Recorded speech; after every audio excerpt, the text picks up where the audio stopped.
Good afternoon, everyone. Hello. Good afternoon. Happy Valentine's Day. Happy Valentine's Day. Maybe that's why we have a smaller crowd today than usual. I will turn to your questions in just a moment, but we have a couple things at the top. First, as we near the one-year anniversary of Russia's full-scale invasion of Ukraine, the scale, the scope, the brutality of Russia's efforts to subjugate the country continue to appall the world. A report released today by Yale University's Humanitarian Research Lab through the department-supported Conflict Observatory Program details Russia's systematic, government-wide efforts to permanently relocate thousands of Ukraine's children to areas under Russian government control via a network of 43 camps and other facilities. In many cases, Russia purported to temporarily evacuate children in Ukraine under the guise of a free summer camp, only to later refuse to return the children and to cut off all contact with their families. Such actions obviously will have serious long-term implications on these children's development. The network of facilities which these children are sent is vast, spanning from Russia-occupied Crimea, across Russia itself, from the Black Sea region to its Far East. The report indicates how these abusive practices involve officials and other individuals at all levels of Russia's government. Putin seeks to rob Ukraine of its future by taking its children. Russia's system of forced relocation, re-education, and adoption of Ukraine's children is a key element of the Kremlin's systematic efforts to deny and suppress Ukraine's identity, its history, and its culture. The devastating impacts of Russia's failing war of aggression will be felt for generations to come. This report and others like it reinforce U.S. and international resolve to pursue accountability for Russia's war crimes and other atrocities in Ukraine for as long as it takes. Next and finally, today marks the start of the first senior officials and related meetings for the U.S. Asia-Pacific Economic Cooperation, or APEC, 2023 host year in Palm Springs, California, which will run until February 28th. During these meetings, U.S. officials from multiple departments and agencies, including senior officials meeting chair and U.S. Deputy National Security Advisor for International Economics Mike Pyle, and U.S. senior official for APEC Matt Murray, will underscore the United States' enduring commitment to inclusive and sustainable economic growth throughout the Asia-Pacific region. These 2 weeks will include more than 100 meetings and workshops, as well as extensive stakeholder engagement. More than 1,500 delegates from 21 APEC economies have registered to attend. Palm Springs was selected to host the first of 4 series of meetings during this U.S. APEC host year because of its location, its history, its international ties. Together, they set a unique example to help strengthen APEC's engagement on economic inclusion and environmental sustainability. Under our host year theme, Creating a Resilient and Sustainable Future for All, we will collaborate with like-minded partners to strengthen the international economic system and showcase the importance of engagement with the Asia-Pacific region for American prosperity. Our 2023 host year will focus on 3 overarching policy priorities: interconnected, innovative, inclusive. APEC is the premier platform to advance economic policies in the Asia-Pacific region to promote free, fair, and open trade and investment, and to advance inclusive and sustainable growth. The United States remains committed to expanding and deepening economic ties within APEC for the benefit of the American people and for all of our partners. With that, Matt, Right. you look skeptical. 2 weeks in Palm Springs? Is they Yeah, you know what? One thing that Palm Springs is not known for? Cheap hotels. Who's paying for 1,500 people to stay in Palm Springs for 2 weeks? It's a location, Matt, that I think showcases. No, the location is fine. Yeah. I'm sure Palm Springs is lovely. Never been there myself, but you know. Well, but you have until February 28th. yeah, well, who's paying for it? Are all the delegations paying for themselves, or is the U.S. putting the bill for this? Because 2 weeks. My understanding, For a Matt, preliminary meeting? it would normally be the case that the delegations pay for themselves. Okay, well, I can get back to you on that one. And maybe if I get there, I'll give you a review. Please. Just on your first, your opening thing in Ukraine. So you talk about how you're collecting all this evidence and you're going to pursue accountability for what Russia has done. But really, there hasn't been any movement towards actual, I mean, I get that the investigations are underway, evidence is being collected. Well, where are you gonna seek accountability? It's not just that we're seeking accountability. I would vehemently disagree with the premise of the question because there has been accountability in some cases. You look at what has. No, yeah, like a very limited number of Russians have been convicted in Ukrainian courts, but what you're talking about now is something beyond that, isn't it? Yes, and I will come to that. But one, I wouldn't want to underestimate the effectiveness of what the Ukrainian prosecutor general in that office is doing. When you look at the jurisdictions that have the wherewithal, have the capability, have the basis to pursue, to try to convict individuals for war crimes in Ukraine, we are looking to the Ukrainian prosecutor general to continue that important work, and we're supporting that work. Now, you were raising a broader question about other venues and other fora where we are also seeking accountability. We're doing these things simultaneously. To support all of those efforts, we have undertaken a number of steps. Together with the EU and the UK, we announced last year that we established the Atrocity Crimes Advisory Group to provide advice and operational assistance to Ukraine's prosecutor general. I know that you've done a lot of this stuff, but where exactly is the accountability going to happen? It will. The accountability will continue to take place in Ukrainian courts. That part is sure. We're also supporting other venues that have the potential to bring war criminals to justice. Among the mechanisms that we're supporting is the ICC. We're supporting the Commission of Inquiry that's been established within the UN, that we helped to establish within the UN. The OSCE's Moscow mechanism has been an important instrument to shine a light and to put consensus behind what is becoming increasingly clear regarding what the Russians are doing inside of Ukraine. All of these are part and parcel of a much broader push to pursue and ultimately to secure accountability for those who are responsible for what are war crimes in Ukraine. Now, these can be processes that can take time. They may not be satisfying in the moment. They may not seem sufficient in the moment, but we know that justice can take time.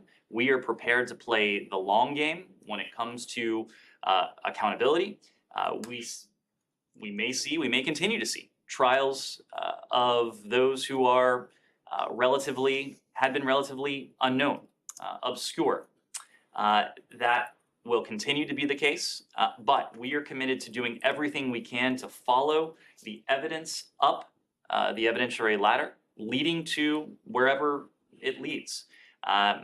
I think that history has proven that these mechanisms can be effective, going after even the senior-most figures when there is appropriate evidence. The report identifies 12 individuals that the U.S. government has not sanctioned yet. Are you planning to sanction? We are always looking at individuals who may be responsible for war crimes, for atrocities inside of Ukraine. Just because we have not sanctioned an individual to date says nothing about any future action that we may take.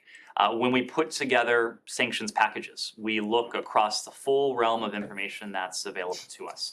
In many cases, that will be information that is known to the U.S. government, that is otherwise private, may be classified in some instances, but we also look at open source information. And what the Conflict Observatory has produced and released today is a compelling and exquisitely documented piece of open source reporting, a comprehensive open source report that we can use, that other fora can use going forward for their own accountability efforts.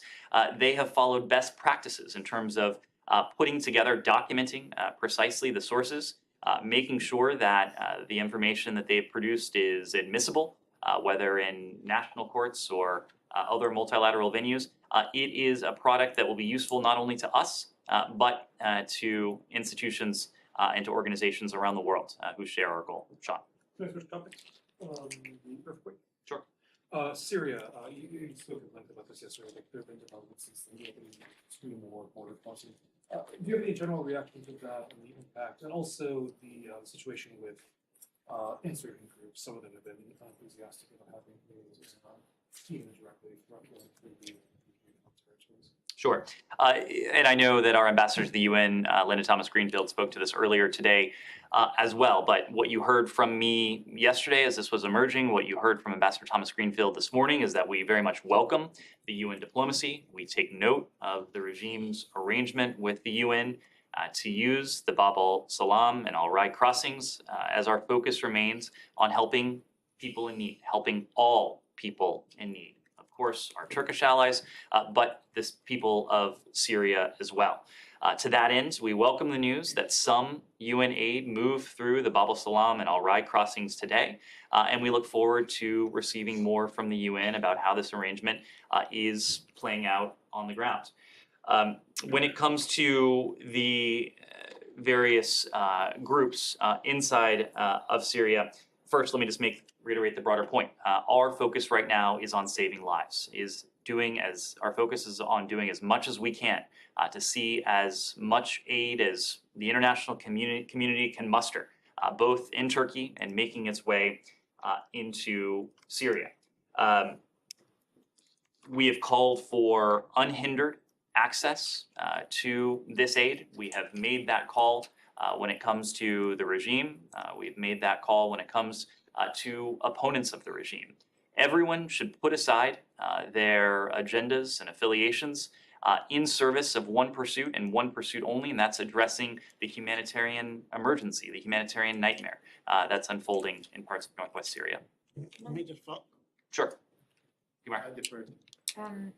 Just on Turkey, Ned, can you give an update on what exactly the USA team is doing there right now? You said our focus is saving lives, but unfortunately it's day 9 now. So, how is their mission going to evolve going forward? Sure.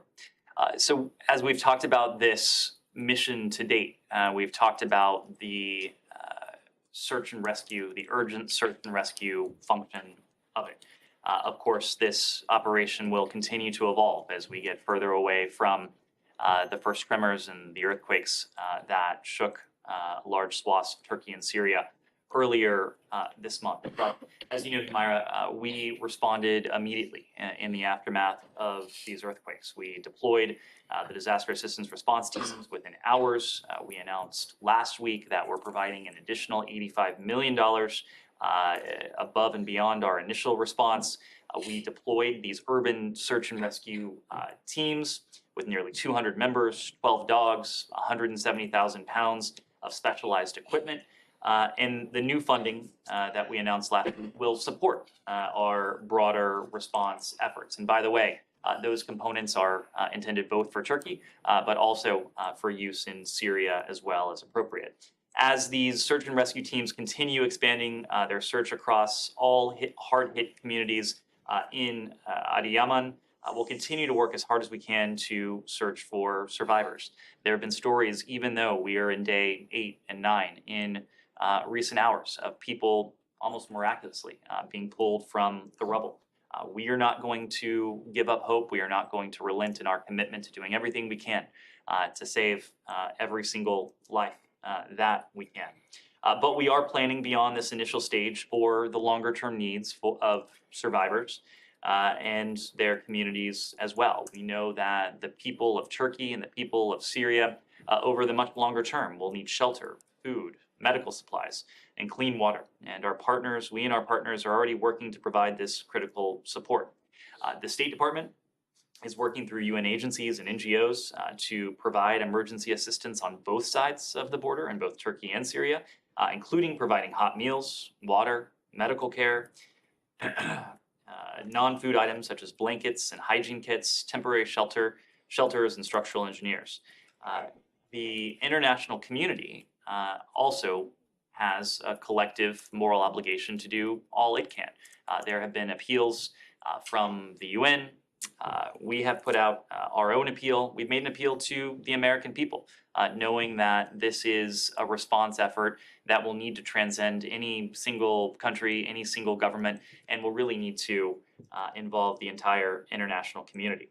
We remain in close touch with our Turkish allies. As you know, earlier this week, the Secretary again had an opportunity to speak to Foreign Minister Çavuşoğlu for his second call with his counterpart since the earthquake. President Biden. Earlier this week? Today? Excuse me, no, it was a couple days ago now. I'm sorry. Thursday. Okay. Thursday, that's right. President Biden also had an opportunity to speak to President Erdogan. Secretary Austin has been in touch with his counterpart as well. Just to give you a little bit more granular texture, since arriving, the search and rescue team that I alluded to has assessed more than 5,500 buildings across Adıyaman. Just this weekend, those teams assisted Turkish rescuers in providing medical consultation to a mother and to a child freed from the wreckage there. In Syria, our humanitarian partners have been responding since the earliest moments, and we've been, as you know, the leading humanitarian donor to Syria over the course of this now 12-year civil war. We provided $15 billion over the course of that conflict, which in the first instance allowed a number of NGO partners to be present on the ground and to begin that response just as soon as the earthquake struck. As of Sunday, and this number has increased since then, a total of 52 UN trucks have successfully crossed into Syria from Turkey. That followed a fourth UN convoy of 10 trucks with supplies from USAID and the State Department. We know this every single truck that makes its way across is welcome, it is needed, but it is insufficient. And we are going to continue to do all we can to see as much assistance flowing, again, to both sides of the border. Can I just Sure. on Syria? Now, there are no American teams on the ground in Syria doing search and rescue.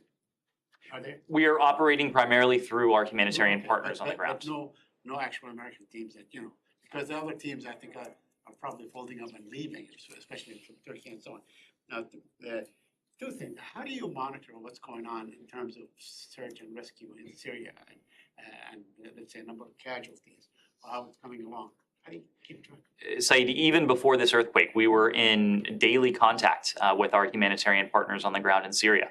Since the earthquake, the cadence of that contact has increased. They provide us with situation reports. They let us know what they're finding on the ground, the scale of the devastation they're seeing, but perhaps most importantly, they provide us with precisely what is needed on the ground by the victims, by the communities, what the United States can do, what the international community can do. So that conversation is vital as we calibrate our response and as we seek to, with the international community, do everything we can to enhance the scale and scope of that response. So, but there is an area that is under the control in one way or another of the United States. Are there, movements from that area to a stricken area and so on? I don't think it's a fair assessment to say that there are regions of Syria that are under control of the United States.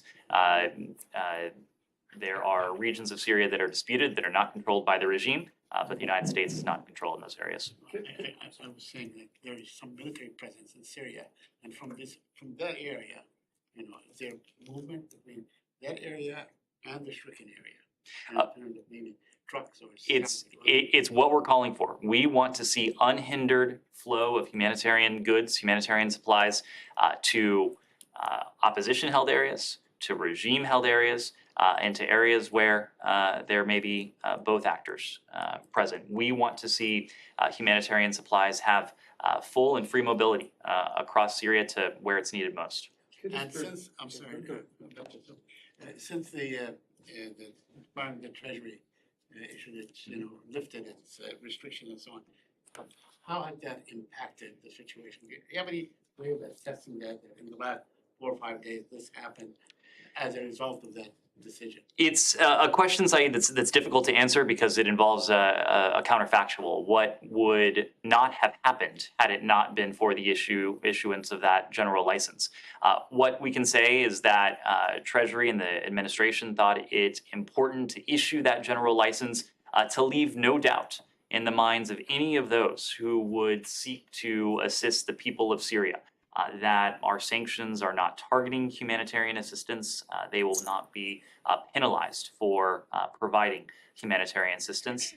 And to the contrary, we are encouraging the world to provide humanitarian assistance, to follow the lead of the United States that over the course of the past dozen years has been the world's leading humanitarian provider to the Syrian people. We want to see countries, we want to see aid organizations, we want to see private individuals do everything that they can to help the people of Turkey and the people of Syria.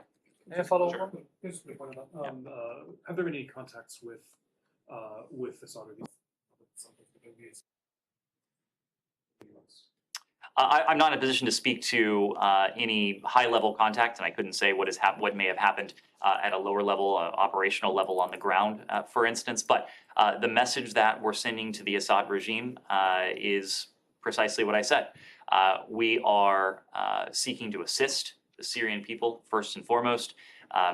We want to see aid flow unhindered between parts of Syria and across the border into Syria. Do you want to change the topic? Two questions on this. Is the U.S. considering using its military bases in Syria for aid? We're going to do what is needed most, and if there's an appropriate role for any installations in the region that we control to be a part of that response, we are absolutely determined to do that. As you know, our base in Incirlik has been an important hub for our response effort inside Turkey, and a response effort inside Turkey that has enabled us to continue to flow humanitarian assistance across the border into Syria. If there's a role to play for any installations inside of Syria, obviously that's something we'll take a close look at. And Secretary Blinken has met with the UAE Foreign Minister an hour ago. Is there any connection between his visit last week to Damascus and his visit today? And did he discuss with him Austin Tice case? We will have a readout of their engagement later today, but I'll say a couple things. Number one, the UAE is a partner of the United States. We share a number of important interests, and so we always avail ourselves of opportunities to meet with our Emirati counterparts, in this instance, the foreign minister of the UAE, ABZ. There were a number of topics on the agenda. They'll discuss the Negev process, as you know. The UAE has been a part of the Negev process since its inception. Staying in the region, they'll discuss tensions between Israelis and Palestinians, steps that the international community can take to support the parties as they seek, we hope, and we are encouraging them to de-escalate the situation. We're also going to, and I should say they presumably discussed, I haven't gotten a full readout, but it's my expectation that they will have discussed broader regional challenges, including the challenge of Iran. When it comes to Austin Tice, we have consistently pursued every channel to seek to effect his safe return to his family. Austin is on our minds in every engagement, in virtually every region. And so we've discussed this case with a number of countries in the region, and we're going to continue to keep a focus on it to see his safe return. Yes. Change the topic? Sure. On Iran, yesterday you were asked, Ned, about the coming together of a number of prominent Iranians in exile, joining hands to get together to prepare for a time when there is no Islamic Republic in Iran. And you said that the Biden administration is listening to the Iranian diaspora and wants to hear their views. What has changed that you're now openly saying that you want to hear from the Iranian diaspora? We've consistently said that. I'm not aware of a time where we said we don't want to hear ideas from stakeholders. We don't want to hear ideas from the Iranian diaspora. That has always been our view. It's why within a couple weeks of the start of this movement in Iran, the secretary was meeting with members of the Iranian diaspora. The deputy secretary was meeting with members of the Iranian diaspora. We undertake that recognizing that no one, certainly not the U.S. government, but no one other than the people in Iran can claim to speak for the people in Iran. Well, only they can do that. But diaspora communities from regions near and far have important linkages back to their home countries. That's certainly true in the case of Iran. We've consistently wanted to hear from the diaspora community. Does the Biden administration now agree with the Iranians, both inside and outside, that the Islamic Republic cannot reform itself and there needs to be a regime change? This is a question that is not for us. This is a question that is for the people of Iran. We are listening to the people of Iran. We are hearing ideas from, in this instance, the diaspora, and we're seeking to find ways to support their movement and their aspirations. But it's a question for them to answer, not for us. A couple more short ones. Iranian president is in China, as you are aware. The Iranian media are now saying that there's talk about resuming negotiations, nuclear negotiations, and that they will be in touch soon or something like that. Is the State Department willing to, or the Biden administration willing, should there be a proposal on this, on meeting and resuming and finalizing? Administration go through with it, given what's still going on in Iran? Well, a broader point on this. I spoke yesterday to this, but we've consistently made the point that we've engaged with the PRC and other global stakeholders on to encourage, in this case, the PRC to take steps to counter Iran's policies that destabilize the region and threaten our partners and our allies. Iran's nuclear program, its ballistic missile program, its other malign activities and influence are profoundly destabilizing in the region. That is of concern not only to us, it should also be of concern to the PRC. Presumably, that's why the PRC came together with us the better part of a decade ago by now in the original configuration of the P5+1 to work with us to ultimately negotiate what became known as the Joint Comprehensive Plan of Action. My point is that the PRC has a role to play in very clearly signaling to Iran that its destabilizing activities, that its brinksmanship is not going to be rewarded, it's not going to be countenanced, it is not something that the international community is prepared to sit idly by and watch. Now, I would need to refer you to the PRC regarding any messages that they may have conveyed in that direction or otherwise, but it's our hope that on this challenge, the PRC will use its influence in a direction that would be in both of our interests. Should the opportunity present, should they want to go back to finalize the talks, would the U.S. go in? Again, the JCPOA has not been on the agenda for some time. We continue to discount, if not dismiss, repeated claims from Iranian officials that we are eager to go back to the JCPOA. We're calling for a return to JCPOA negotiations. We're not. We're sending very clear messages to the Iranian regime. Those messages are stop killing your own people, stop sending UAV technology to Russia, and free those wrongfully detained American citizens. One last one. I'm sorry, Sean.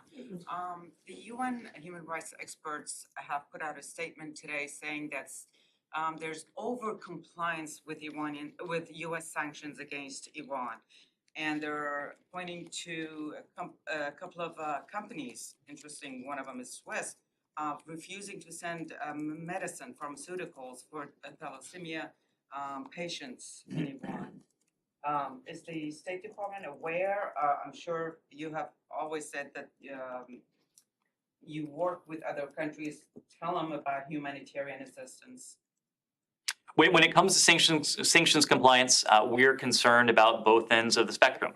We're concerned about undercompliance when it comes to Iran. We're concerned about overcompliance because in some cases it could have implications for the Iranian people. And of course, our sanctions don't target the Iranian people. Our sanctions are a means to an end, not an end of themselves. And the end in this case is centered on Iran's nuclear program, its ballistic missile program, its human rights abuses, its destabilizing actions in the region. So of course, we have not imposed any authority that would have humanitarian implications on the Iranian people. Our sanctions regimes have humanitarian carve-outs. We go through them systematically to make sure that there is not a proviso or a detail that could be seen or interpreted to limit the flow of what should be humanitarian assistance to people around the world.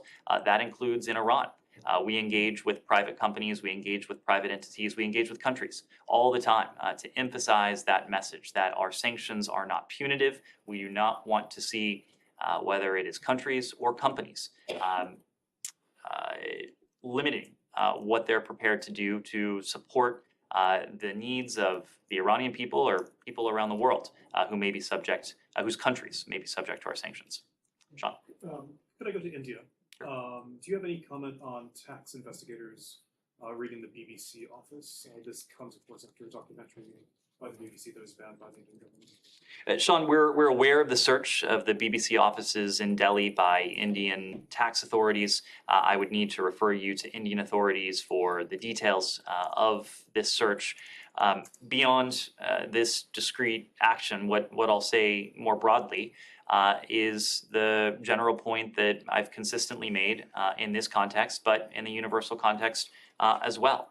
We support the importance of free press around the world. We continue to highlight the importance of freedom of expression and freedom of religion or belief as human rights that contribute to strengthening democracies around the world. It has strengthened this democracy here in this country. It has strengthened India's democracy. These universal rights are the bedrock of democracies around the world.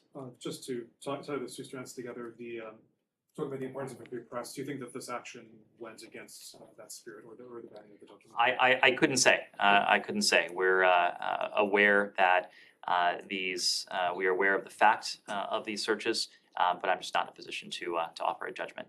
Yes, go ahead. On Friday, you announced the candidacy of Professor James Cavallaro to the Inter-American Commission on Human Rights. Professor Cavallaro has made some pretty extraordinary statements about U.S. elected officials, President Biden, then a candidate, and about Israel, including that Israel is an apartheid state, that Hakeem Jeffries was bought, purchased, and controlled by the pro-Israel lobby. He wrote of then candidate Biden that he's a senile gaffe machine. Did you know about these tweets when you announced his candidacy? Let me make a point that should be obvious, but it's worth making nonetheless. His statements clearly do not reflect U.S. policy. They are not a reflection of what we believe, and they are inappropriate, to say the least. We have decided to withdraw our nomination of this individual to withdraw his nomination to serve on the Inter-American Commission on Human Rights. And I think, judging by some of the statements that have since been uncovered, it is fair to conclude it in fact is true that we were not aware of these statements and writings that he produced. Yes? Hold on, just on that. Sure. This happened, I first became aware of it, the withdrawal about 90 minutes ago or 2 hours ago. Can you say exactly when? I understand he was here in the building today, or at least had a meeting with them. When did you inform him that you were withdrawing his candidacy, his nomination? These writings and statements I became aware of them only very recently. No, when you became aware, when did you make the decision? Because I didn't. The person who asked the question just now didn't seem to know that the candidacy had been withdrawn. Maybe they did. I don't know. We came to this conclusion today, and Yes, we informed what time? the professor today within recent hours. Like what time was it now? Matt, I can't tell you exactly what time we informed him, but Sometime between 9 and 12. ish, yes. Sure, Said. Thank you. Moving on to the Palestinian issue. Channel 13, the Israeli Channel 13, claims that the Israeli officials at the highest level informed the Biden administration at the highest level that every time there is going to be an attack, they will expand settlements, legalize no outputs and so on. And that's one claim they made. And the other, they said that they were actually going to legalize 14 settlements, not 9, but due to your whatever they backtracked tonight. Can you confirm this report? I'm not in a position to confirm that report, nor would I speak to any private conversations we've had with our Israeli partners. But what I can tell you is that in all of our private conversations, the messages we convey have been precisely those messages that you heard from me yesterday, that you've heard from us routinely every time this question is asked. We are opposed to unilateral measures that have the potential to exacerbate tensions and that can move us further away from a negotiated two-state solutions. We are opposed to any unilateral measures that, put simply, can be an obstacle to peace. There is no question in the minds of our Israeli interlocutors, I would imagine, about where America stands. We made that very clear in our statements yesterday. You probably saw the multilateral statement that we released today with some of our European allies as well. And the other thing, if the Israelis make good on their promise to do this, would that amount to collective punishment in your view? Saeed, I'm just not going to engage in a hypothetical on something that I certainly am not in a position to confirm. Okay, and lastly, Israel has denied the Palestinian peace activists from entering. Do you have any comment on that? Are you aware of the report? Do you have any comment on it? I am aware of the report. We're looking to gather further information on any new regulations. But broadly speaking, we understand the very real security challenges that Israel faces. We've noted before that it is important that civil society and humanitarian organizations based in the West Bank and Gaza, as well as in Israel, have the space to carry out their important work. Thanks, Alex. All right, let me move around. I'll come back to you. Yeah, go ahead. Excuse me, I was going to ask already, and then you just. I will get to you next. Yes, go Thank ahead. you so much for taking my question. So today, Deputy Secretary Sharma had a meeting with Japanese Voice Minister Mori this morning, and it seems like Japan was being monitored by a Chinese spy balloon. In that meeting, like, was there any conversation to discuss about like joint effort for against Chinese spy balloon? Sorry, could you repeat the last part of your question? I didn't catch that. Like in that meeting with Japanese Voice Minister, like Secretary, Deputy Secretary Sharman, they had any conversation with discuss about like Chinese balloon, like joint effort. Chinese balloon, you said? Yeah, Chinese spy balloon. Chinese spy. We'll have a readout if it hasn't been issued already of the deputies meeting that took place earlier today. But as you know, she had an opportunity yesterday to engage trilaterally with her Japanese and ROK counterparts in the context of that session, both yesterday and today. She's held bilateral sessions with her Japanese and ROK counterparts. Again, the readout will provide a better sense of the meeting, but in virtually all of our engagements with our Japanese and ROK counterparts, we discuss our shared vision for a free and open Indo-Pacific region. We also discuss the challenges to that shared vision of a free and open Indo-Pacific. The PRC presents a challenge to that vision on a number of fronts. Without speaking to the deputies meeting today and yesterday, we have discussed our profound concerns with a number of countries, including a number of countries in the Indo-Pacific region, regarding the program of which the high-altitude surveillance balloon that we detected and ultimately disabled last week was a part. These are conversations that we're having with countries around the world, countries that may have been subjected to this. It's part of our broader effort to share what we know about the challenges, both systemic, tactical, that the PRC poses to the vision we share with our allies and partners around the world. Can I just briefly follow up on that? Sure. Just more directly, the Japanese Defense Ministry, I think, just today said that they do have evidence of Chinese surveillance balloons going over its territory in recent years. Do you have any reaction directly to that? Does that match what the U.S. sees? Do you see a particular threat to Japan? Beyond what we've said publicly, namely that this was a program that over the course of several years spanned 5 continents and some 40 countries, we are going to let individual countries speak to what they may or may not have been subjected to. In many cases, we have had direct conversations with our partners and allies to impart to them, if they did not already know, what we have in our possession regarding this particular program. If they wish to share those details, that is their prerogative, but we're going to defer to individual countries. Yeah, Shannon. Thanks. We saw Beijing today double down on those claims that the U.S. is flying spy balloons over their country. Of course, administration officials have flatly denied that. Does the State Department concern that the foreign ministry continuing to push forward those so far baseless claims might further deteriorate the relationship between the two powers and not prove constructive towards working to get closer to a meeting between Secretary Blinken and his counterpart? So a couple points on that. First, there is no question that the PRC is operating from its heels at the moment. The PRC is facing questions, legitimate questions, from a number of countries around the world regarding this high-altitude spy balloon program that we've detailed in recent days. Countries have every right to take up with, in this case, the PRC, the issue of having had their sovereignty violated. I can't say specifically what countries the PRC is hearing from, but it's quite clear that they are under some pressure, as we expect they might be, given the scope and the scale and the brazen nature of this program, which, again, violated the sovereignty of dozens of countries around the world.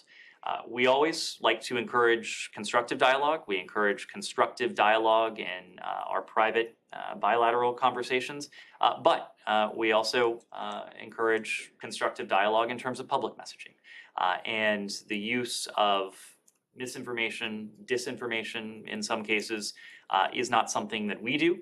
What we have been focused on in recent days has been fact-based. We've been laying out as much as we can in public what we know, and when it comes to this particular program, the scope and the scale of that program.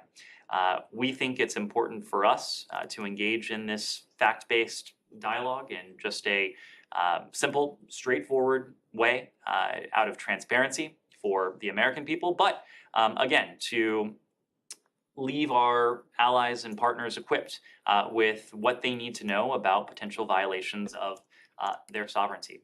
When it comes to the PRC, our position hasn't changed. With the lines of communication with the PRC remain open. We want to see that continue to be the case. We think it's important at all times. It's especially important at times when tensions may be somewhat higher.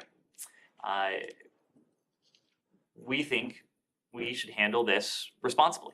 We have attempted, again, to model the responsible reaction that we would like to see from countries around the world in instances like this, knowing that this incident is rather unique. We've acted responsibly, we've acted prudently, we've acted in an abundance of transparency. Again, not only for the American people, but for people around the world.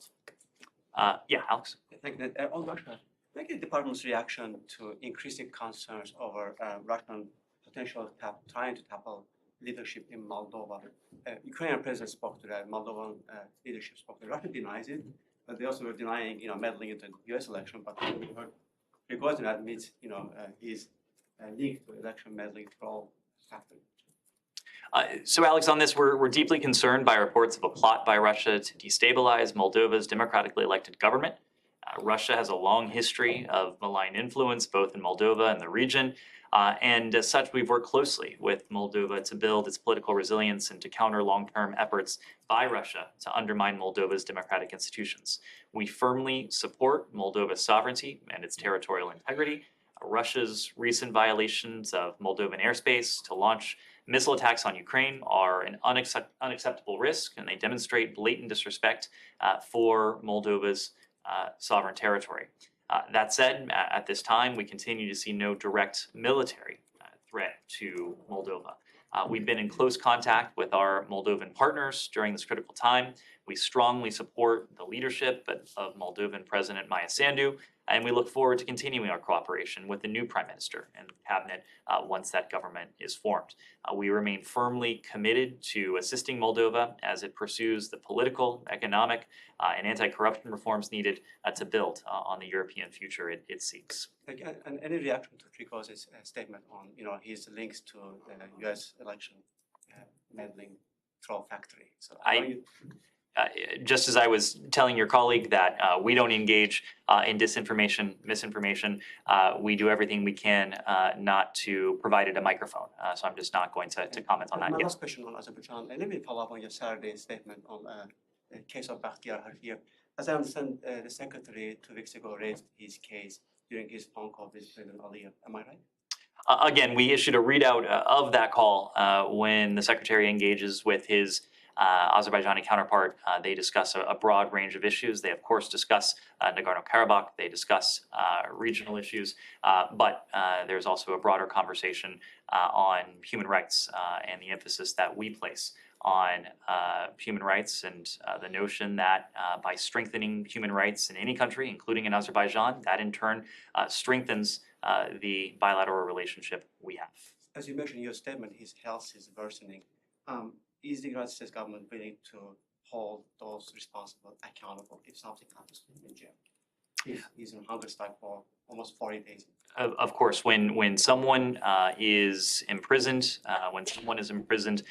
in this case for political reasons, it is incumbent on the authorities to provide medical care, to provide for the humanitarian needs of this individual, and of course, just as we said in other contexts, those who are holding him are ultimately responsible for his welfare and his well-being. Yes. Media reports suggest that previous Chinese surveillance balloon efforts have collected information on military assets in India as well. Have there been any conversations or information sharing between the U.S. and India regarding this? We have engaged in conversation on this topic with dozens of countries around the world, with the countries that have been directly affected by this, countries that may have an interest in something like this, countries that could one day be subjected to something like this. We're just not going to name those countries for reasons that may be self-evident, but we're having these conversations privately, and we're sharing those details with our allies and partners around the world. Yeah. A question on Haiti, Ned. As of tomorrow, Caribbean leaders are coming together to talk about the human crisis, the people fleeing Haiti. Can you give us an update on the situation on the ground and what the U.S. is doing trying to help? Sure. So we have, as you know, been engaged in an effort to help the Haitian people for some time now. Part of that is what we are doing affirmatively, and we have been working with our partners, including our Canadian partners and other partners in this hemisphere, to provide Haitian authorities, including the Haitian National Police, with the supplies that they need to restore security, to restore stability to parts of Haiti that have seen a descent into lawlessness. That itself is important. We are also working to hold accountable those actors who are responsible for some of the lawlessness, some of the bloodshed and violence, and the impasses that have had humanitarian implications on far too many Haitian people. We've announced now tranches of sanctions. Some of our partners have done the same on the gang leaders who have been responsible for, in one particular instance, the blockage of the port.